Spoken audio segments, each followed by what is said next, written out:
नमस्कार, उदयपुर न्यूज के इस बुलेटिन में आपका स्वागत है। मैं हूं मनुराव। खबरों में जाने से पहले नजर डालते हैं अभी तक की सुर्खियों पर। खाकी ने किया उदयपुर शहर को बदनाम। उदय पैलेस होटल में नहीं हुई थी कोई रेव पार्टी। 85 बेकसूरों को अय्यास मानकर सीखचों के पीछे डालना गैर कानूनी। हाईकोर्ट ने सीज होटल मुक्त करने के भी दिए निर्देश। बदनाम करना चाहते हैं दिनेश भट्ट। भाजपा महामंत्री मोतीलाल ने कहा, अगर इस्तीफा लेना ही था तो सीधे कह देते, मीडिया में छपवाना कहां तक उचित। अस्पताल में पीने के पानी को तरस रहे हैं तीमारदार। बाल चिकित्सालय के हालात बद से बदतर।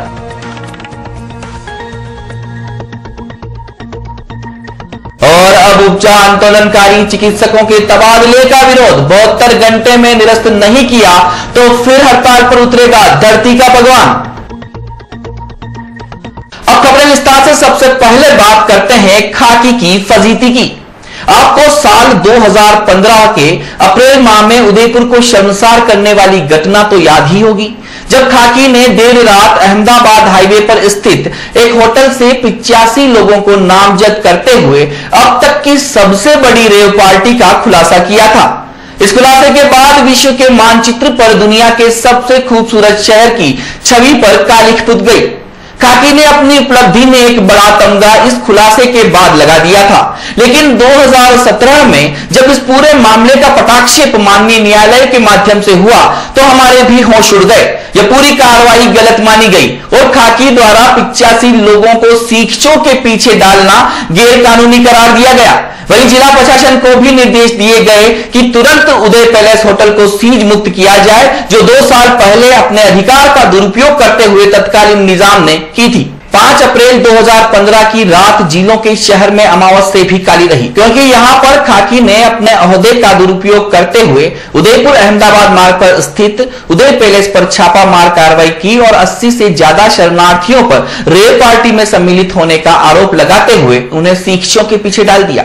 इस कार्रवाई के दौरान कई नामचीन लोग खुद को बेकसूर मानते रहे, लेकिन इन वर्दीधारी ओहदेदारों ने एक न सुनी और सब पर पीटा के तहत कार्रवाई करते हुए देश में सबसे बड़ी रेव पार्टी वारदात का खुलासा करने का दावा कर दिया। आइए आपको भी दिखाते हैं अप्रैल माह में की गई कार्रवाई और सुनाते हैं जांच अधिकारी रानू शर्मा के बयानों को। कल रात अहमदाबाद हाईवे पर स्थित एक होटल एंड रिजॉर्ट है उदय पैलेस, वहां पे एक रेव पार्टी का आयोजन हो रहा था, जिस पर हमने रेड कर 80 लोगों को गिरफ्तार किया है, जिसमें 16 महिलाएं शामिल हैं। इस रेव पार्टी का आयोजन उदय पैलेस होटल के मालिक पंकज बंसल और उनकी पत्नी नीलिमा बंसल द्वारा किया जा रहा था, जिसमें करीबन 7 ग्रुप आए हुए थे, अलग अलग विभिन्न इलाकों से, कुछ डूंगरपुर, किशनगढ़, अहमदाबाद, सूरत, वलसाड़ से, जिनका मुख्यतः मार्बल व कपड़ा का व्यवसाय है। ये रेव पार्टी का आयोजन पहले से प्री प्लान्ड था। इसमें काफी 3 दलालों द्वारा करीबन 16 लड़कियां वेश्यावृत्ति के लिए लाई गई थी और मौके से सभी को गिरफ्तार किया गया है। सभी लोग वहां पे वेश्यावृत्ति में, सामूहिक वेश्यावृत्ति में लिप्त पाए गए। इसमें इम्पोर्टेंट बात यह है कि इस पार्टी में भी 2 कैटेगरीज थी, एक तो स्टैंडर्ड पार्टी थी, एक मीडियम पार्टी थी। स्टैंडर्ड पार्टी का रेट करीबन 6000 रुपए प्रति पर्सन था और मीडियम पार्टी का रेट करीब 4000 रुपीज पर पर्सन था। तो दोनों से डील फिक्स करने के बाद इनको 10 बजे का टाइम दिया गया पार्टी का, और करीब 10:30 बजे के करीब उनका इशारा मिलने पे हमने भारी पुलिस लवाजमे के साथ इस होटल पे रेड करी। पार्टी आयोजक पंकज बंसल और उसका एक मैनेजर है गजेंद्र, वो मौके से फरार हो गए अंधेरे का फायदा उठाकर, परंतु उनकी जो पत्नी है नीलिमा बंसल वो हमारी हिरासत में है, जिनके साथ काफी मात्रा में नगद राशि हमें मिली है, जिसमें जो कि इस पार्टी के आयोजन से ही उनको प्राप्त हुई थी। तो देखा आपने, 5 अप्रैल 2015 को उदय पैलेस होटल में रेव पार्टी का खुलासा करने का दावा करने वाली खाकी ने किस तरह 80 से ज्यादा लोगों को अय्यास और रंगीन मजाक बताते हुए सलाखों के पीछे डाल दिया। इतना ही नहीं, तत्कालीन जिला प्रशासन ने भी अपनी सीआर बढ़ाने के लिए और नाम कमाने के लिए तुरंत इस होटल को सीज कर दिया। समाज में हुई बदनामी और होटल सीज होने के बाद कुछ लोगों ने खाकी की इस कार्रवाई को हाईकोर्ट में चैलेंज किया और आखिरकार सभी बेकसूर साबित हुए और होटल को भी मुक्त करने के आदेश दे दिए गए।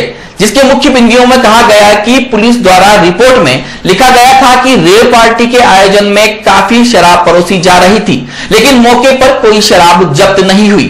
किसी भी व्यक्ति से शराब पान से संबंधित टेस्ट नहीं करवाया गया।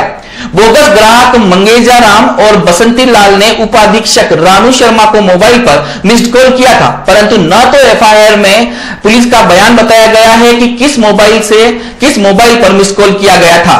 साथ ही कॉल डिटेल भी मांगी गई थी, जिसको देने में खाकी के ओहदेदारों ने काफी समय तक गुमराह किया और हास्यास्पद जवाब दिया कि यह जरूरी नहीं उपरोक्त पुलिसकर्मी मौके पर मोबाइल साथ लेकर जाए। कुछ दिनों बाद पुलिस ने चालान पेश कर दिया।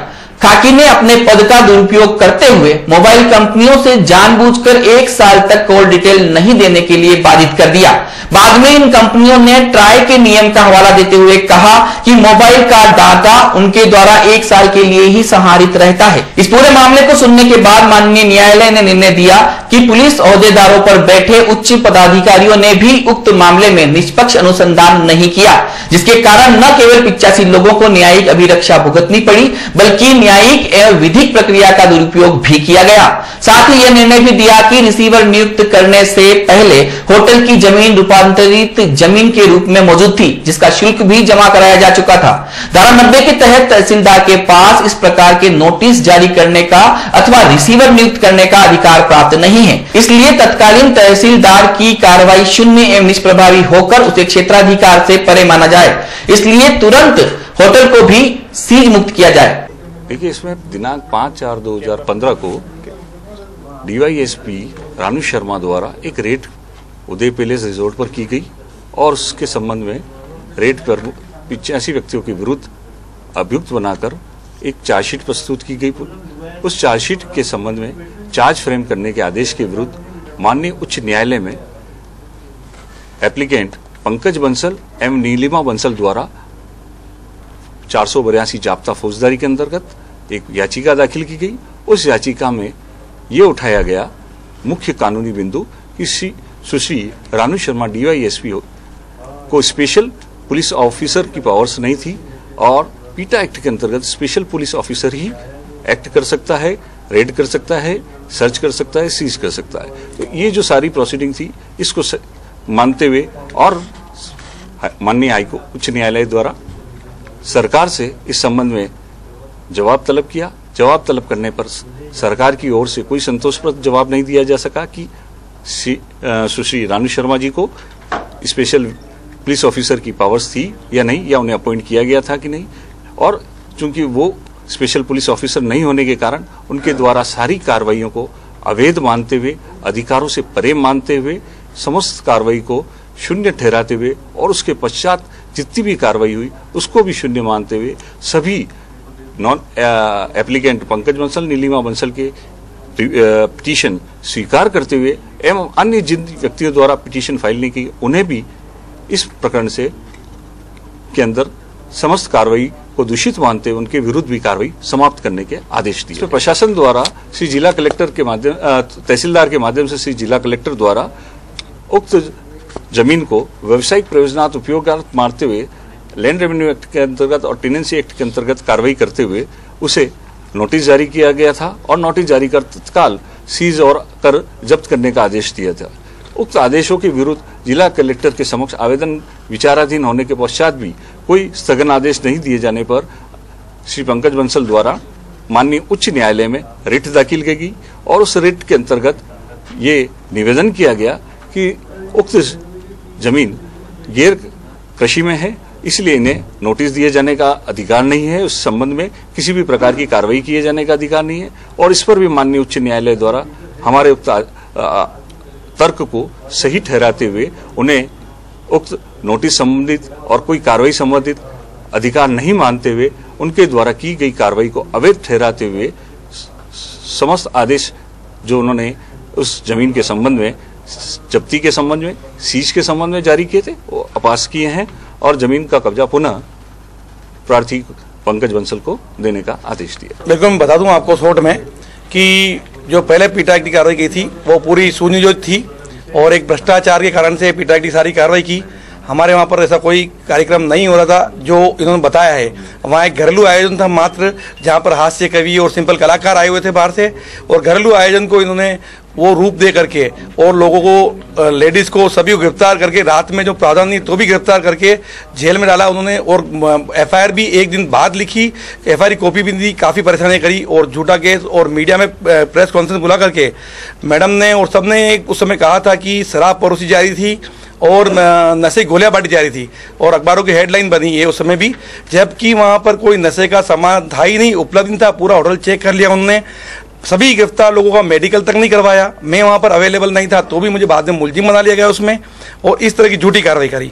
उसके बावजूद भी ये लोग रुके नहीं, और उसके 15 दिन बाद, 15 दिन तक पुलिस ने रिसोर्ट पे कब्जा रखा, कब्जा छोड़ा नहीं, अनाधिकृत तौर से कब्जा रखा, उनको कोई राइट ही नहीं था पुलिस को कब्जा करने का। उसके 15 दिन बाद प्रशासन ने आनंद फानंद में कुछ कार्रवाइयाँ करते हुए 90-90 की, जिसमें कोई उनको प्रावधान ही नहीं उनको करने का, उसके अंदर कब्जा कर लिया, रिसोर्ट का सीज कर लिया, प्रॉपर्टी राजसात कर दी। हमारा जो कॉमर्शियल शुल्क जमा था उसको भी जब्त सरकार कर लिया।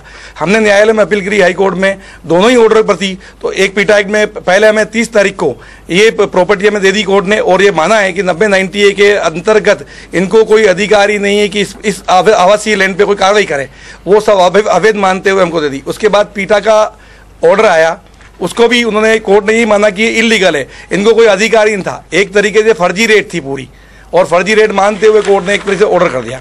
आगे हमारा स्टेप यही रहेगा कि हमने कलेक्टर साहब को, तहसीलदार साहब को हमने प्रार्थना पत्र दे दिया है कि प्रॉपर्टी हमारे नाम पे कर दें और कॉमर्शियल पट्टा हमको इश्यू कर दे जल्दी ही, क्योंकि हमारा शुल्क जमा है कॉमर्शियल का, और 30 दिन की अवधि में पट्टा देना चाहिए था, वो उस समय भी नहीं दिया। लेकिन माननीय न्यायालय के आदेश के बाद भी लगभग 30 दिन हो गए, अभी तक हमें पट्टा इश्यू नहीं किया है। हम कॉमर्शियल पट्टे का इंतजार कर रहे हैं, और लोन वोन सब चुकाने के लिए हम आज काफ़ी संघर्ष की स्थिति में हैं। हम अगर पट्टा देंगे तो हम प्रॉपर्टी को वापस बैंक का लोन चुका करके धीरे धीरे जैसे भी होगा हम प्लान करेंगे उसको। क्या कारण था कि ये कार्रवाई की? कोई व्यक्तिगत? बिल्कुल बिल्कुल, ये लोग हमसे उस समय के अधिकारी थे, थाना अधिकारी रहमान साहब, रानू शर्मा, ये लगातार हमसे मंथली मांग रहे थे, मंथली पैसा चाहते थे ये लोग कि अगर हमारे क्षेत्र में धंधा करना है तो हमें पैसे चाहिए। इनका स्पष्ट रूप था ये, और इसी तरह वहाँ पर उन्होंने पहले भी होटलों पर रेट डाली है, वो पैसों के लिए डाली, जहाँ भी उन्होंने आसपास एरिया में डाली, 12 पाल के रेंज में, तो उनका अधिकार था, उन्होंने पावर का मिसयूज किया, उस दुश्मनी को उन्होंने पूरा निभाया है, इस तरह से उन्होंने किया। आपके पक्ष में फैसला आया तो अब आप ऐसे अधिकारियों के खिलाफ कुछ और कार्रवाई? बिल्कुल हो सकता है, हम बिल्कुल लीगल इलीगल देख करके हम जो भी हमारे अधिवक्ता जी कहेंगे उस हिसाब से हम लीगल कार्रवाई करेंगे उसके लिए। संपत्ति सुपुर्द कर दी आपको? नहीं, अभी नहीं करी, हमने लेटर दे दिया है, लेकिन अभी भी हमारे कोई संपत्ति सुपुर्द नहीं करी है। प्रार्थना पत्र और आदेश की कॉपी कब दी आपने? ये लगभग मैंने 10 तारीख के आसपास तहसीलदार साहब को, कलेक्टर साहब को, इन सबको दे दी है। प्रिजम्पशन ये होता है कि एक आदमी को, पूरे हिंदुस्तान का कोई भी व्यक्ति है, उसको कानून की जानकारी होनी चाहिए, और एक पुलिस अधिकारी जिसे ये जानकारी है कि उसे किसी प्रकार की रेड डालने का कोई अधिकार नहीं है, तो उसने इलीगल सीज और जब्ती की, तो निश्चित ही एक आम आदमी अगर कोई कानून का उल्लंघन करता है तो उसके खिलाफ कानूनी कार्रवाई हो जाती है। लेकिन पुलिस अधिकारी जो कि आज की तारीख में एडिशनल एसपी रैंक की और उस समय डीवाई एसपी रैंक की अधिकारी थी, उन्होंने अपने जानते हुए क्या मेरे पास ये अधिकार नहीं है, फिर भी वहाँ रेड डाली और गलत तरीके से गलत मुकदमा बनाया, जिसका मैंने उदयपुर में सीजीएम कोर्ट में मुकदमा ऑलरेडी कर चुका हूँ, इस्तिगासा पेश कर चुका हूँ। और अब मैं, न सिर्फ मैं बल्कि 85 व्यक्ति और हैं जो डिफेमेशन का दावा, सब अलग अलग जगह से, गुजरात से, जहाँ से भी जो लोग थे वो सब डिफेमेशन का दावा, और मैं खुद भी डिफेमेशन का दावा करूँगा। साथ ही इस तरीके का जो उन्होंने बर्ताव किया है, इसका कम से कम जो प्रचार प्रसार किया उससे 85 लोग, जो कि 85 साल के वृद्ध लोग भी थे, उनके और उनके परिवार पर क्या बीती होगी, इस बारे में आज उस अधिकारी को एहसास होना चाहिए कि नहीं, किसी आम आदमी को, किसी के परिवार के साथ अगर गलत फंसाया तो उसके परिवार के ऊपर जो गुजरा है। मेरे साथ तो ऐसा हो गया कि मुझे ये पता नहीं चला कि 2-3 साल मैंने कैसे निकाले हैं। कहने का मतलब ये कि उस आदमी की इज्जत, जिसकी इज्जत बड़ी मुश्किल से बरसों बन जाते हैं बनाने में, लेकिन एक मामूली से झूठी कार्रवाई करके इस तरीके का उन्होंने जो मुकदमा बनाया और जो प्रचार प्रसार किया टीवी पर, उस आधार पर जो है उनके खिलाफ मैं बहुत सख्त कार्रवाई करूंगा और कोर्ट से न्याय मांगूंगा। संभाग के सबसे बड़े महाराणा भोपाल चिकित्सालय में इन दिनों तीमारदार काफी परेशान हैं। बाल चिकित्सालय में भर्ती बाल मरीजों के तीमारदारों को पीने के पानी के लिए दर दर भटकना पड़ रहा है। हालांकि हॉस्पिटल के अंदर भी प्याऊ बनी हुई है, लेकिन वह निजी संस्थान की अनदेखी के चलते लंबे समय से बंद पड़ी है। इसी के चलते पेयजल के लिए परिजनों को या तो रुपए देकर पानी खरीदना पड़ रहा है या फिर सेंट्रल लैब के बाहर बनी प्याऊ से पानी लाने पर मजबूर होना पड़ रहा है। यह है सरकारी अस्पताल की बाल चिकित्सालय इकाई, जहां पर संभाग भर के मरीज अपने बच्चों को रोजाना इलाज के लिए लाते हैं। अपने लाडलों को यहां लाने वाले परिजन इस वजह से भी परेशान दिखाई देते हैं क्योंकि उन्हें पीने का पानी इस परिसर में कहीं नहीं मिलता। अस्पताल के अंदर एक स्वयंसेवी संस्थान महावीर इंटरनेशनल ने हालांकि प्याऊ बना रखी है, लेकिन उचित रखरखाव नहीं होने से वह लंबे समय से बंद पड़ी है। वहीं जो प्याऊ बाल चिकित्सालय के बाहर थी, वह भी नए भवन का निर्माण होने के कारण तोड़ दी गई।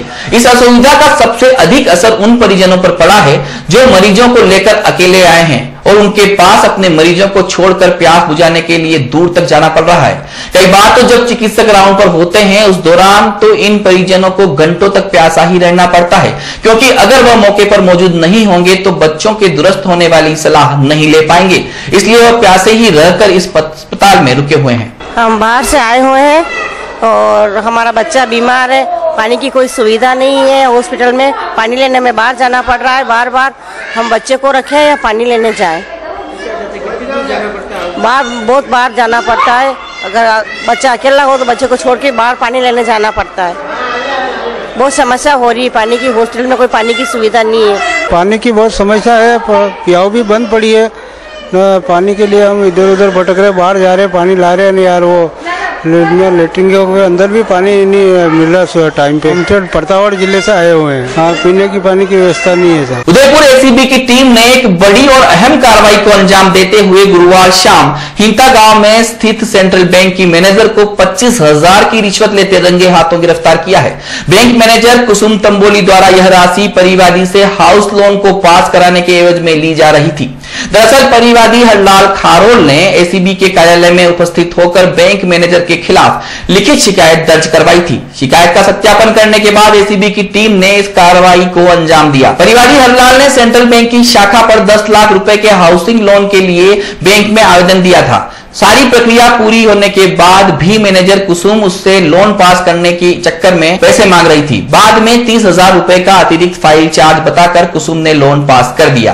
प्रार्थी ने पूर्व में 5,000 रुपए दे दिए थे और 25,000 रुपए देने के लिए हाँ भी कर दी। रिश्वत मांगने की पुष्टि होने पर गुरुवार को एसीबी की टीम पहुंच गई और रिश्वतखोर बैंक मैनेजर को प्रार्थी के दोस्त के घर से पैसे लेते हुए रंगे हाथों धर दिया। उदयपुर न्यूज में अभी वक्त एक छोटे से ब्रेक का, कहीं मत जाएगा। ब्रेक के बाद बात करेंगे इस्तीफे पर मचे बवाल की।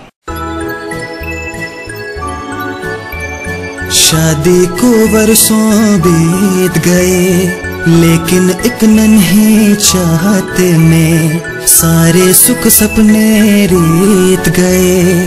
दुख और विषाद से घिर घिर कर थक गए दोनों फिर कर। फिर एक दिन आए सुख की घड़ी, जब नीलकंठ पे नजर पड़ी। जैसे कहता हो नीलकंठ, तुम बिल्कुल भी मत घबराना, दिल में एक आस ले आना और झोली भर के ले जाना।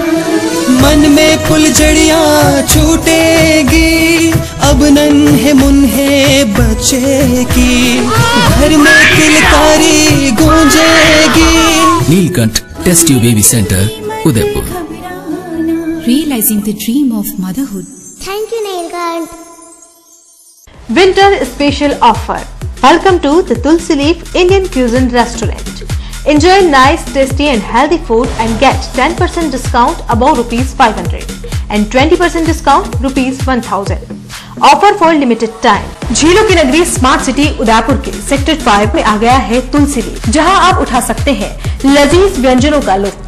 साथ ही आपको मिलेगा फैमिली वातावरण, डेडिकेटेड स्टाफ। इतना ही नहीं, family, friends, get together, kitty party, anniversary celebration, birthday party celebration करने के लिए हॉल की विशेष सुविधा भी उपलब्ध है। Pure veg Indian cuisine restaurant, जहां आप पाएंगे soups, salad, Indian starter veg, Chinese starters, Chinese main course, dal, breads, paneer special, rice, South Indian dishes, sandwiches, pastas, pizza, chef's special and sizzlers. Tulsi Leaf Indian Cuisine Restaurant. Address Hiran Magri, Main Road, Sector 5, Udaipur. Order now 0294-2460-709.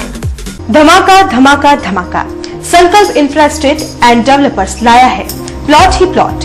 जी हाँ, लीजिए smart city में अपने घर का संकल्प। संकल्प infrastate and developers के संग कन्वर्टेड आवासीय भूखंड, आसान मासिक किश्तों में भूखंड उपलब्ध। 1000 वर्ग फुट पर 2100 रुपये डाउन पेमेंट और 3100 रुपये की 60 आसान मासिक किश्तें।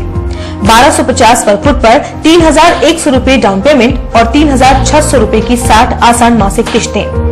1500 वर्ग फुट पर 4100 रुपये डाउन पेमेंट और 4700 रुपये की 60 आसान मासिक किश्तें। हमारे द्वारा 8 वर्ष पूर्व बेचे भूखंड की कीमत आज है 6 गुना। 21 वर्ष पूर्व बेचे गए भूखंड की कीमत आज हो चुकी है 80 गुना। सिर्फ घर बनाने के लिए ही नहीं, सुनहरे भविष्य के लिए भी इन्वेस्ट कीजिए। मुख्य विशेषताएं: पट्टेशुदा प्लॉट, हाथों हाथ कब्जा, सभी वर्गों के लिए प्लॉट उपलब्ध है। आबादी के नजदीक 30 फीट डामर road, highway touch planning, petrol pump के पास, प्रतापनगर चौराहा से मात्र 25 मिनट की दूरी पर, डबोक चौराहा से मात्र 10 मिनट की दूरी पर, डबोक मावली हाईवे के पास, आसोलिया की मादरी में आवासीय कन्वर्टेड भूखंड उपलब्ध। नियम व शर्तें लागू। कार्यालय Sankalp infrastate and developers, Roopshi plaza, SBI bank के सामने, दक्षिणी Sundarwas, main road, Udaipur. Call it 7340034134 8890669683। Doctor Atreya नेत्र चिकित्सालय पिछले 24 वर्षों से डॉक्टर JP आत्रेय के नेतृत्व में एक ऐसा संस्थान जो देता है आंखों की कंप्यूटर एवं अत्याधुनिक मशीनों द्वारा जांच एवं नंबर निकालने की सुविधा, मोतियाबिंद के ऑपरेशन के बाद मोटे चश्मे से मुक्ति, इंट्रा ऑक्यूलर लेंस, इको रोल कंप्यूटर USA द्वारा फिटिंग, कॉन्टेक्ट लेंस हार्ड, सॉफ्ट इको रोल कंप्यूटर द्वारा फिटिंग, काला पानी, मोतियाबिंद, नाखूना, नासूर आदि के ऑपरेशन माइक्रो सर्जरी द्वारा, निकॉन एंड जापान, जर्मनी द्वारा आयातित फेको मशीन द्वारा मोतियाबिंद का बिना टाके वाला ऑपरेशन, नेत्र बैंक एवं पुतली प्रत्यारोपण सुविधा, भैंगापन का कसरत एवं शल्य क्रिया द्वारा इलाज, 24 घंटे भर्ती सुविधा, माइनस के नंबर का चश्मा उतारने का ऑपरेशन, RK एंड लेजिक, अति आधुनिक वातानुकूलित परामर्श कक्ष एवं ऑपरेशन कक्ष। परामर्श समय प्रातः 9 से दोपहर 2 बजे तक, दोपहर 4 से सायं 7 बजे तक, रविवार पूर्ण अवकाश। संपर्क डॉक्टर आत्रेय नेत्र चिकित्सालय 1920 प्रथम मंजिल, town hall, link road, corporation bank के पास, Udaipur, Rajasthan. Call it 25616000, mobile number 9829041330। उस दिन तो मैं डर ही गई थी। रात के 1 बजे मैं कहाँ जाऊँ? काफी भीड़ भी जमा हो गई थी। भीड़ में से किसी ने मुझे GBH ट्रोमा इमरजेंसी का कार्ड दिया। मैंने वहाँ फोन किया, सिर्फ एक कॉल करने से तुरंत एम्बुलेंस आ गई। वहाँ के डॉक्टर, नर्स और स्टाफ ने ऐसे संभाला कि मुझे कुछ पता ही नहीं चला। उफ पापा, क्या बोलूं। उसके बाद नर्स ने जब मेरे कंधे पर हाथ रखा तो मुझे एक भरोसा मिला। पापा, सिर्फ एक सलाह ने सब कुछ पहले जैसा ठीक कर दिया। तू तो पागल है। पापा, आप ही तो हो हमारे सब कुछ। एक्सीडेंट, ट्रोमा या किसी भी इमरजेंसी में भरोसा कर सकते हैं सिर्फ NABH प्रमाणित GBH अमेरिकन हॉस्पिटल पर। जयपुर के बाद प्रदेश का एकमात्र NABH प्रमाणित hospital GBH American hospital, Kothibagh, Bhatt ji की बाड़ी, उदयपुर। एक बार फिर से स्वागत है आपका उदयपुर न्यूज। क्या आपको पता है भाजपा महामंत्री मोतीलाल डांगी के कारण पार्टी की बदनामी हो रही है? उनके पार्टी में किसी भी पद पर रहने से पार्टी की छवि खराब होगी। जी हां, यह बात 1 महीने पहले मेवाड़ के कद्दावर नेता गुलाबचंद कटारिया ने जिलाध्यक्ष दिनेश भट्ट से कही थी और उनका इस्तीफा लेने के निर्देश भी दिए थे। लेकिन उन निर्देशों पर अमल 3 दिनों पहले हुआ जब यह बात मीडिया में आई। जी हां, भारतीय जनता पार्टी की ओर से महामंत्री मोतीलाल डांगी का इस्तीफा मांगा गया है, जबकि डांगी का कहना है कि उन्होंने लिखित में इस पर जवाब मांगा है। जिलाध्यक्ष मीडिया के माध्यम से उन्हें बदनाम करना चाह रहे हैं, वरना कटारिया जी ऐसा कह ही नहीं सकते। और दिनेश भट्ट को ऐसा करना भी था तो मुझे व्यक्तिगत कह देते। मीडिया के माध्यम से यह बात कहकर वह क्या साबित करना चाहते हैं? ऐसे कई लोग पार्टी में हैं जिनके ऊपर व्यक्तिगत भ्रष्टाचार के मामले सामने आए हैं, फिर भी पार्टी ने ऐसे लोगों से इस्तीफा नहीं मांगा। मैं संगठन का सच्चा सिपाही हूं और रहूंगा, यह मेरा व्यक्तिगत मामला है। अगर इस वजह से पार्टी की बदनामी होती है तो 1 मिनट भी नहीं लगूंगा इस्तीफा देने में। अगर कटारिया जी ने भट्ट साहब को कहा था तो वह मुझे कह देते, मीडिया में देना मेरी बदनामी करने के अलावा कुछ नहीं है। न तो मैं किसी पद का मोहताज हूं, न ही मुझे किसी पद की लालसा है। पार्टी का सच्चा सिपाही ही हूं और रहूंगा। दूरभाष पर हुई लंबी बातचीत के दौरान जब उदयपुर न्यूज ने श्री डांगी से कहा कि अगर वह चाहे तो हम दिनेश भट्ट से सीधे कॉन्फ्रेंस करवा देते हैं, इस पर उन्होंने मना कर दिया और अंत में भी यही कहा कि दिनेश भट्ट ने उनकी छवि खराब करने की कोशिश की है। दूसरी तरफ श्री भट्ट ने कहा कि मोतीलाल डांगी को कहा गया है कि वह स्वेच्छा से अपना इस्तीफा दें। आइए दोनों से की गई बातचीत से आपको भी रूबरू करवाते हैं। गुलाब चंद जी ने ये जो निर्देश दिया है दिनेश जी भट्ट साहब को, इसके बारे में आपका क्या कहना है? तो वैसे बात तो मेरे पास कोई निर्देश है ना कोई ऐसी बात है जी। सबसे बड़ी बात तो है मेरे पास कोई निर्देश नहीं बना जी। मैं मेरे को ये कहा है जी, मेरे को कोई बात ऐसी मेरे को कोई बात कोई संबंध में हुई नहीं है ना मेरा। हाँ, मैंने कोई हुई नहीं है। तो मैं जिलाधीश को लिख दिया है पत्र लिख दिया है। क्या लिखा है? न्यूज चैनल में, बस वो न्यूज चैनल में पढ़ा, मैंने पढ़ा है और ये न्यूज चैनल में द्वारा है उसके बारे में उसको मैंने लिख के दे दिया। वो उसका दे देंगे जवाब, उसके बाद अगर क्या देते हैं उसे बता दूंगा आपको। नहीं, हमारी बात हुई जिलाध्यक्ष जी से, उन्होंने बोला कि आपसे मतलब इस्तीफा, मतलब उन्होंने कह दिया है कि आप इस्तीफा दे दें। ऐसा आपको कहा है या लिखित में दिया है आपको? नहीं, कब कहा आपको? अभी आज ही बात हुई उन्होंने। अभी क्या बोला उन्होंने बोला कि भाई हमारी बात हुई थी, उसके बाद में हमने दे दिया है उनको कि भाई आप स्वेच्छा से इस्तीफा दे दें। ऐसा नहीं, मेरे पास कोई पत्र नहीं है। अच्छा अच्छा अच्छा, ठीक है। मेरे पास कोई पत्र नहीं है। टेलीफोन भी कोई बात नहीं हुई आपकी? नहीं, मैंने बोले तो दे दिया।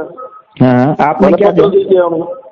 मैंने पत्र दे दिया कि भाई समाचारों माध्यम से पढ़ा है और ये है मेरे को जो भी अब चाहे मुझे दे दो लिखित में, मेरे को लिखित में दे दो जो चीज मैं उनको लिखित में दे दिया, आप लिखित में दे दो, मैं दे देता हूँ। मेरे क्या पड़, ठीक है, मैं नहीं दूंगा मुझे और इनको बढ़िया बता सकते हैं। अगर वो मुझे कहते हैं अगर मेरी वजह से, अगर मैंने लिख के दे दिया मेरी वजह से मैंने कोई चोरी नहीं, चकारी नहीं की, मैंने भ्रष्टाचार नहीं किया, मैंने किसी का मर्डर नहीं किया, मैंने कोई ऐसे कोई कानून को नहीं तोड़ा, ठीक है ना भैया? ठीक है, कानून में नहीं तोड़ा, मैंने लिखा ना, मैंने कानून को नहीं तोड़ा और मेरी वजह से कोई संगठन की व्यक्तिगत घटना है, मेरा व्यक्तिगत मामला है और व्यक्तिगत मामले में संगठन अगर फिर भी अगर मेरी वजह से कोई संगठन को नुकसान होता है और इस वजह से तो मेरे को आगे लिखित दे तो मैं बिल्कुल देर भी करूंगा सड़े की। ठीक है, पत्र दे दिया जी जी। बाकी मुझे कोई लिखित में अभी तक मेरे पास पत्र किसी प्रकार का नहीं कुछ। मैंने ये भी कहा है तो जिन ऐसे बहुत सारे प्रकरण जिनके व्यक्तिगत भ्रष्टाचार के नाम चले उनके ऊपर, ठीक है जी, तो उसमें ये भी लिखा जिनके ऊपर व्यक्तिगत भ्रष्टाचार के नाम चले हैं, कोई कागज पे लिख के मर जाता है तो ये इस वजह से, या कोई कागज पे लिख के दे देता है कि मैं धंधा करता हूँ और इनकी वजह से मेरा नुकसान हुआ। अगर आप और आपने वो पेपर के माध्यम से जो वर्जन किया है, ये कहा है कि पेपर के माध्यम से आप कह रहे हैं मैं संगठन का सिपाही हूँ और सिपाही रहूंगा। मैं अपने फिर भी उन वजह से आपने कभी ऐसे लोगों से इस्तीफा नहीं मांगा और मुझे पेपर के माध्यम से पता चलता है आपसे ऐसी बात हुई, आप पेपर में मुझे कह देते, मैं दे देता हूँ, तो इसलिए मैं लिखित में दे रहा हूँ आपको ये चीजें सब चीजें लिख के। जिन भी लोगों के बारे में आप बता रहे हैं तो उन लोगों को क्या आपको पता है क्या उन्होंने क्या क्या किया भ्रष्टाचार, जैसा भी आप बता रहे हैं अभी?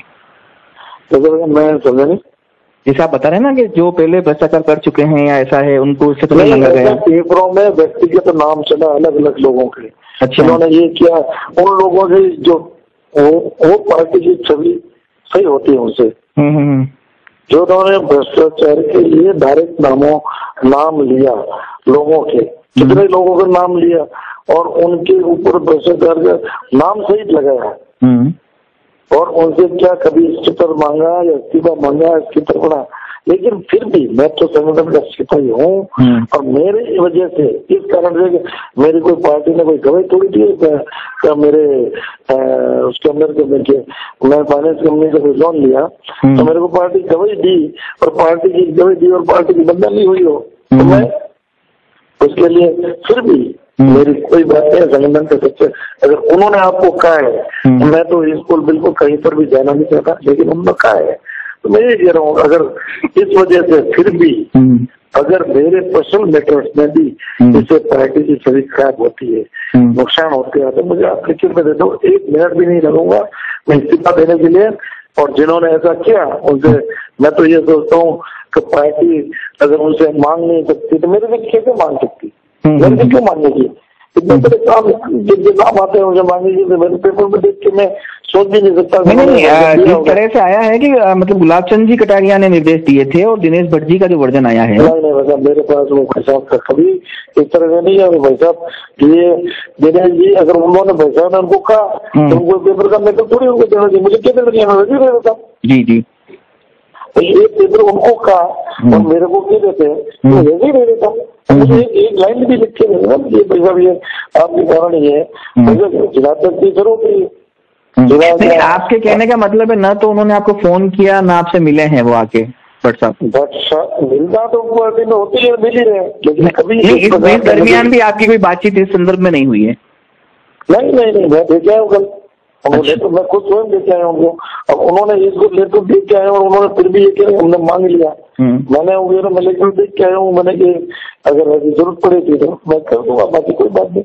और मैं उनको बोल के आया हूँ सबसे बड़ी बात तो मेरा भी है कि आदरणीय भाई साहब मैं अगर उनको बोला कि हमारा संगठन का मामला वो मुझे क्या देते दे देता दे देता, लेकिन उनको एक दे देना चाहिए भाई आपको ये कि आपके इस कारण से इस काम से लोन लेने से हजारों लोगों ने लिया उनसे कोई फर्क नहीं पड़ा, आपके लेने से पार्टी को बहुत फर्क पड़ा और इससे नुकसान हो रहा है, पार्टी की छवि खराब हो रही है। तो मुझे दे देते 1 मिनट दे देता क्योंकि इतने बड़े कांड करने वाले के लिए छवि का फर्क पड़ता ही नहीं पार्टी को और ये व्यक्तिगत छवि का फर्क पड़ता है।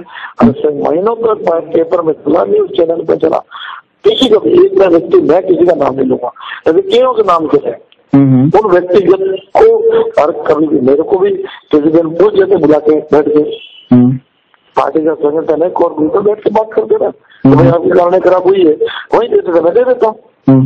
ये पेपर में जाने का काम मामला और भाई साहब नहीं कह सकते ऐसा, भाई साहब कहते हैं तो मुझे बिल्कुल उनको ऐसा कहते हैं तो मेरे को ये पेपर में भाई साहब को उनकी भी जगह खराब करने की कोशिश की है मैंने। नहीं, मतलब कुल मिला के ये बात है कि ये गुलाब जी ने नहीं कहा और दिनेश जी भट्ट खुद कह रहे हैं, ऐसा है? ये तो मैं नहीं कह सकता, लेकिन अब मैं ये तो नहीं, लेकिन उन्होंने जो पेपर में दिया है ये गलत है। मुझे नहीं लगता भाई साहब इस तरह से कह दिया हो, मैं लोग कहा हो तो भी उनको मुझे कह देना चाहिए ना, पेज के माध्यम से मांगने क्या, अखबार के माध्यम से कहेंगे क्या? मतलब ये मेरी छवि खराब करने की कोशिश की, ठीक है, मैंने संगठन का सच्चा सिपाही मेरी छवि खराब करने की कोशिश की पेपर के माध्यम से। मतलब कुल मिला के अध्यक्ष जी ने आपकी छवि खराब करने की कोशिश की, यही है ना? बिल्कुल की है, मतलब ये पेपर में देखे तो मैंने मैं क्या पद का मोहताज हूँ जी, मेरा पद की कोई लालसा नहीं है, मैं संगठन का सिपाही हूँ।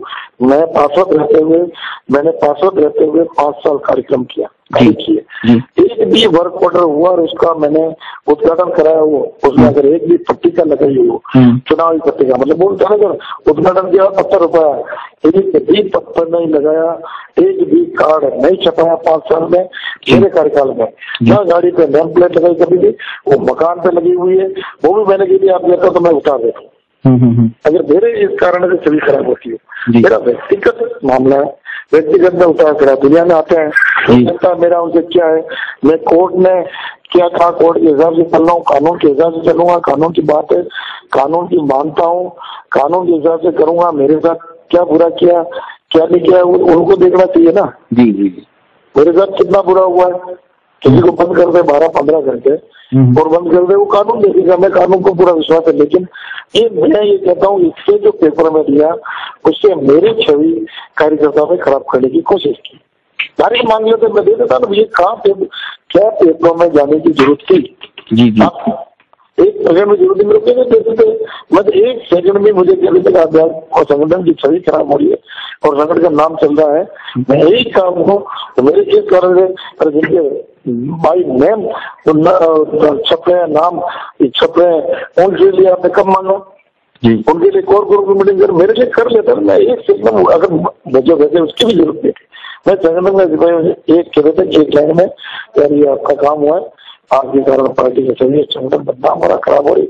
मैं एक मिनट में देता मेरे को पद का मौत थोड़ी क्या, मैं संगठन का कार्यकर्ता हूँ, एक पार्टी का कार्यकर्ता हूँ, पार्टी का कार्यकर्ता रहूंगा। मेरे संगठन में कभी ऐसा नहीं सिखाया काम करो।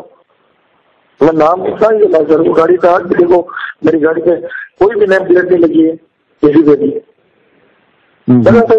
क्या करना मेरे काम है, मेरे पार्टी का कार्यकर्ता हूँ, कार्यकर्ता रहूंगा, पार्टी का जो डिसाइड करता रहूंगा। हाँ मुझे लिखित में दे देंगे और मुझे मेरे को सही इसका करके दे देंगे, एक सेकंड में नहीं लगूंगा। ठीक बात है। ये क्या बात आपको भी कह रहे हैं कि हमने मांग लिया? अरे मांगना जो चलते फिरते मांगते क्या? मुझे खुद कहते थे भाई साहब ने कहा है तो मैं एक सेकंड भी नहीं लगा था, लेकिन मुझे पेपर के माध्यम से इसलिए मैंने पत्र लिखा आपको जी। तो भाई आप मुझे मेरे काम चोरी खराब हुई और लिखित में दे दो, मैं इसके बाद सेकंड में लूंगा। बाकी वो मुझे कहता है कि है अगर आप चाहें तो मैं कॉन्फ्रेंस करवा दूं आपकी, किसकी? उनकी सीधी कॉन्फ्रेंस करवा दूं आपसे? नहीं सर जी आप बोल रहे हो ना कॉन्फ्रेंस नहीं, जब आप कह रहे हैं वो कह रहे हैं उन्होंने मांगा है और आप कह रहे हैं कि मेरे से नहीं मांगा तो मैं कॉन्फ्रेंस करवा देता हूँ सीधी। आप अगर उन्होंने ये बोल दो लिखित में मेरे से कोई लेटर मांगा हो, मेरे से कोई लिखित में कोई दिया हो, मैं देख के आया हूँ 11 बजे जी। वो मेरे बड़े भाई है जी, एक पार्टी का बड़े भाई है, पार्टी के शीर्षक है, तो ये अच्छी बात नहीं है। मतलब मैंने को बोल दिया मेरे संबंध सुनिए कि मेरे पार्टी के संबंध है, हमारे पार्टी के अंदर सभी घर परिवार के रहे, लेकिन तो पेट में गया मैं उससे थोड़ा सा उन्होंने ही कहा, इसलिए आपने फोन किया, मैंने कभी किसी को पेट में नहीं कहा जी।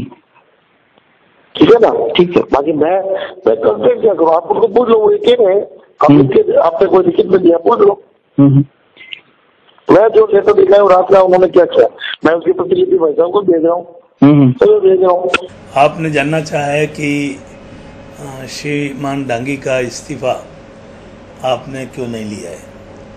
हमने इस्तीफे की दृष्टि से उनको निवेदन कर दिया है और आग्रह किया है कि अच्छा हो कि आप इसमें त्यागपत्र दे दें। उनके निवास स्थान पर जाकर के हमने ये बात उनको कह दी है। वे इस दिशा में मंथन कर रहे हैं। उन्होंने कहा भी है कि मैं इस्तीफा जब आप मुझे आग्रह कर रहे हो तो मैं ज़रूर दूंगा, लेकिन कानूनी प्रक्रिया उनकी जो प्रकरण की है वो अभी लंबित है और किसी भी कार्यकर्ता की जिम्मेदारी निलंबित तब की जा सकती है जिसके कारण से समाज जीवन को नुकसान पहुंचता हो या उनकी प्रतिष्ठा को खराब होती हो। हमने उनको निवेदन कर दिया है कि आपको त्याग देना चाहिए और कल वापस निवेदन कर दिया है कि भाई साहब आपको अच्छा लगे तो आपको तुरंत त्याग कर देना चाहिए। उदयपुर न्यूज में अभी वक्त एक छोटे से ब्रेक का, कहीं मत जाइएगा। ब्रेक के बाद फिर बात करेंगे कई और खबरों की।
रॉयल मोटर्स लगातार 32 वर्षों से आपकी सेवा में।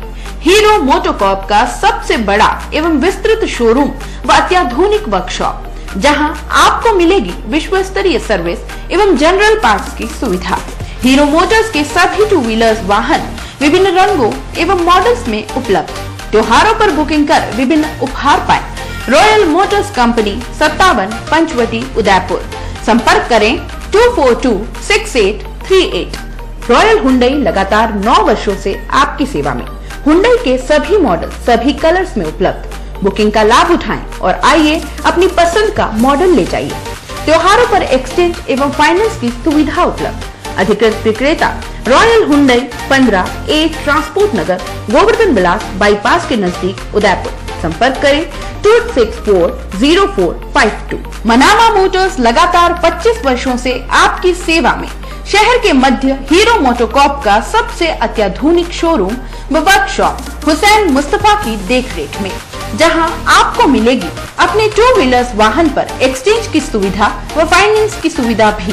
बुकिंग का लाभ उठावें। Manama motors opposite BN college Udaipur. Call at 9829244738। Branded कपड़ों की sale sale smart city Udaipur में न्यू इंडिया इंटरनेशनल लेकर आया है कपड़ों की विशाल रेंज, जिसमें आपके बच्चों के लिए kids wear, fancy t-shirt, fancy top, jeans, jeggings, fancy shirt, lower, harem. Girls wear में western and basic top, leggings, shorts, kurti, harem, palazzo, jeans, skirt. Men's wear में उपलब्ध है जीन्स, शर्ट व टी-शर्ट, लोअर। पता new India international near Ashoka talkies, Surajpur, Udaipur. हर आदमी का सपना घर हो अपना। इसी उम्मीद के साथ राजस्थान के स्मार्ट सिटी उदयपुर में राधेश्री इंफ्राटेक इंडिया प्राइवेट लिमिटेड पेश करता है राधेश्री विहार 4। आसान मासिक किश्तों में आवासीय भूखंड उपलब्ध। 1000 वर्ग फुट पर मात्र 16,200 रूपए डाउन पेमेंट, 2,300 रूपए की 75 आसान मासिक किश्तें। 1,500 वर्ग फुट पर मात्र 24,300 रूपए डाउन पेमेंट, 3,450 रूपए की 75 आसान मासिक किश्तें। 2,000 वर्ग फुट पर मात्र 32,400 रूपए डाउन पेमेंट, 4,600 रूपए की 75 आसान मासिक किश्तें। विशेषताएं 30 फीट रोड, मंदिर, हरा भरा वातावरण, आबादी के नजदीक सभी वर्गों के लिए भूखंड उपलब्ध। दुकानों के प्लॉट भी उपलब्ध हैं। प्रताप नगर से मात्र 15 मिनट की दूरी पर, देबारी जिंक चौराहे से मात्र 10 मिनट की दूरी पर, मीठा नीम से मात्र 5 मिनट की दूरी पर, एयरपोर्ट के पीछे 10 मिनट की दूरी पर। नियम व शर्तें लागू। Radheshree infratech India private limited 6 Vinayak Kunj, Bohra Ganesh ji मंदिर के सामने उदयपुर। Call it 0294247065, 9460684119, 9460684120, 9829632125, 8003498443। एक बार फिर से स्वागत है आपका उदयपुर न्यूज में। उदयपुर में सुहानी सर्दी आंदोलन के तहत चलाए जा रहे अभियान के अंतर्गत शुक्रवार को नमो विचार मंच की ओर से स्वेटर वितरण कार्यक्रम आयोजित किया गया। पिछले 3 सालों में सुहानी सर्दी आंदोलन के तहत सरकारी स्कूलों में बच्चों को स्वेटर वितरित करने का काम किया जा रहा है और इस अभियान में इस बार बेटी बचाओ बेटी पढ़ाओ के तहत 20,000 बालिकाओं को स्वेटर वितरित करने का लक्ष्य रखा गया है। इसी के तहत शुक्रवार को सेक्टर 11 के राजकीय उच्च माध्यमिक विद्यालय में स्वेटर वितरण कार्यक्रम आयोजित किया गया। इस कार्यक्रम के अंतर्गत नमो विचार मंच से जुड़े लोगों ने बालिकाओं को स्वेटर पहनाए और जरूरतमंद छात्राओं को आगे भी इस तरह की सहायता करने की बात कही। नमो विचार मंच की महामंत्री ने बताया कि इस बार विशेषकर बेटी बचाओ बेटी पढ़ाओ के अभियान से जुड़कर स्वेटर वितरित करने का कार्य किया जा रहा है। ये हमारा कार्यक्रम चला है सुहानी सर्दी, जो पिछले 3 सालों से चल रहा है और इसमें हमने अब तक पिछले 3 सालों में 10,000 हर साल 10,000 स्वेटर वितरित करते हैं। इस बार हमने बेटी बचाओ बेटी पढ़ाओ के अंतर्गत इस कार्यक्रम को लिया है और इसमें बच्चों को 20,000 तक के स्वेटर हम वितरण कर रहे हैं। इसमें अभी हमने महसाना में वितरण किया, अलग अलग इंडिया में अलग अलग जगह भी वितरण इसके हो रहे हैं और आज हमारा बीकानेर में श्री अर्जुन राम मेघवाल जी के द्वारा भी ये वितरण किया जा रहा है और उदयपुर में अलग अलग जहाँ सरकारी स्कूल है वहाँ हमारी कोशिश है कि हर एक जगह जाएं और इसका वितरण करें। तो इस तरह से हम 20,000 स्वेटर वितरण करना चाहते हैं। इस स्कूल में लगभग हम 100 बालिकाओं को स्वेटर वितरण कर रहे हैं। स्मार्ट सिटी उदयपुर में निजी कंपनी के सहयोग से पुलिस अब तीसरी आंख के जरिए अपराधों की रोकथाम और पर्यटकों की सुरक्षा के बंदोबस्त करेगी। इसके लिए नगर निगम की ओर से निगम के पीछे ही 2 मंजिला कंट्रोल रूम भी बनाया जा रहा है। इस प्रोजेक्ट के तहत शहर के सभी पर्यटन स्थलों और चौराहों पर 800 सीसीटीवी कैमरे लगाए जाएंगे। नगर निगम महापौर चंद्रसिंह कोठारी ने बताया कि इस कंट्रोल रूम का उद्घाटन मुख्य सेवक वसुंधरा राजे करेंगी। उन्होंने यह भी कहा कि संभाग मुख्यालय होने के साथ देशी विदेशी पर्यटकों की आवाजाही को देखते हुए स्मार्ट सिटी प्रोजेक्ट में इसे शामिल किया गया है। वर्तमान में शहर के चौराहों पर 18 सीसीटीवी कैमरे लगे हुए हैं।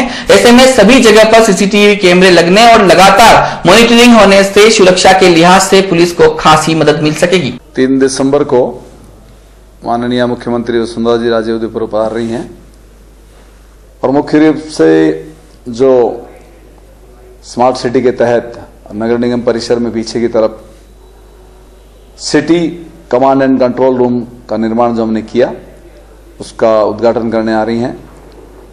इसमें शहर भर में जो हमारा इलेक्ट्रॉनिक संबंधी सीसीटीवी कैमराज का हैं, जो कि शहर के जितने पर्यटन स्थल है वहाँ लगे हुए हैं, प्रमुख चौराहों पर लगे हुए हैं, इन सब का वहीं से कंट्रोल हो पाएगा। और इसमें आगे की सुविधाएं तो ये है कि अगर हम चाहें तो शहर में कंटेनर्स में कितना अगर सेंसर लगा दें तो कितना कंटेनर कितना भरा है खाली है ये भी ये शो कर सकता है।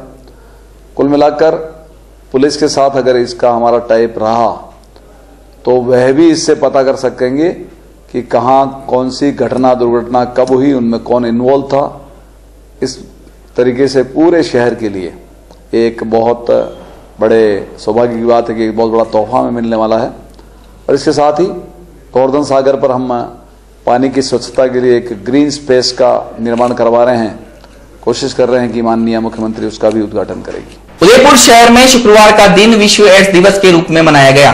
इसी कड़ी में एड्स के प्रति लोगों में जागरूकता लाने के उद्देश्य से चंद्रप्रकाश चित्तौड़ा ने सूक्ष्म पुस्तिका बनाई। आपको बता दें कि कलाकृतियां बनाने वाले चंद्रप्रकाश चित्तौड़ा पूर्व में भी कई सूक्ष्म कलाकृतियां बना चुके हैं।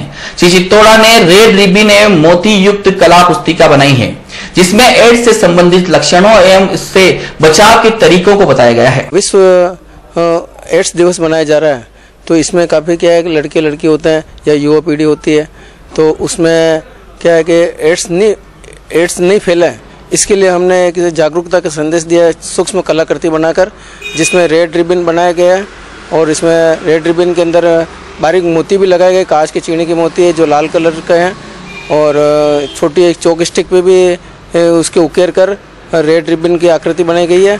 और इसमें एक छोटी सी एक सूक्ष्म पुस्तिका बनाई गई है रेड रिबन की आकृति में कटिंग करके। उसमें संदेश दिया गया है कि ये इसमें करीब 36 पृष्ठ है, तो इसमें संदेश भी लिखा हुआ, जागरूकता का संदेश दिया है। इसमें बचाव भी एक उपाय है, इसमें ये संदेश दिया गया है। विश्व एड्स दिवस के मौके पर शुक्रवार को उदयपुर में विभिन्न कार्यक्रमों का आयोजन किया जाएगा। इसी कड़ी में शहर के हिरणमगरी स्थित सैटेलाइट हॉस्पिटल में एक जागरूकता रैली निकाली गई। हॉस्पिटल परिसर में रवाना हुई रैली उपनगरीय इलाकों में से होकर निकली। रैली के दौरान नर्सिंग स्टूडेंट ने लोगों को एड्स से बचाव के बारे में जागरूक किया, साथ ही एड्स से बचाव के बारे में जानकारी भी दी। रैली में छात्राओं की ओर से आम लोगों को इस बीमारी के प्रति जागरूकता और बचाव और लक्षण के पर्चे भी बांटे गए। सेवारत चिकित्सा संघ पदाधिकारियों के हाल ही में हुए तबादलों के विरोध सहित अन्य मांगों को लेकर उदयपुर में भी शुक्रवार को सेवारत चिकित्सकों ने अस्पतालों के बाहर ही ओपीडी लगाई। शहर के सेक्टर 6 स्थित सैटेलाइट हॉस्पिटल में भी सेवारत डॉक्टर्स अस्पताल के अंदर नहीं गए और अस्पताल के मेन गेट पर बैठ ओपीडी लगवाकर मरीजों को देखा। इस दौरान इलाज के लिए आए लोगों को काफी दिक्कतों का सामना करना पड़ा। वहीं सेवारत चिकित्सा के पदाधिकारियों का कहना था कि संघ को दिए गए अल्टीमेटम तक ही सभी डॉक्टर्स काम करेंगे। यदि 72 घंटे के अल्टीमेटम अवधि के दौरान मांगों पर सहमति नहीं बनेगी तो सभी डॉक्टर्स फिर हड़ताल पर उतर जाएंगे। चलते चलते एक बार फिर से नजर डालते हैं अभी तक की सुर्खियों पर। खाकी ने किया उदयपुर शहर को बदनाम। उदय पैलेस होटल में नहीं हुई थी कोई रेव पार्टी। 85 बेकसूरों को अय्यास मानकर सीखचों के पीछे डालना गैर कानूनी। हाईकोर्ट ने सीज होटल मुक्त करने के भी दिए निर्देश। बदनाम करना चाहते हैं दिनेश भट्ट। भाजपा महामंत्री मोतीलाल ने कहा, अगर इस्तीफा लेना ही था तो सीधे कह देते, मीडिया में छपवाना कहां तक उचित। अस्पताल में पीने के पानी को तरस रहे हैं तीमारदार। बाल चिकित्सालय के हालात बद से बदतर।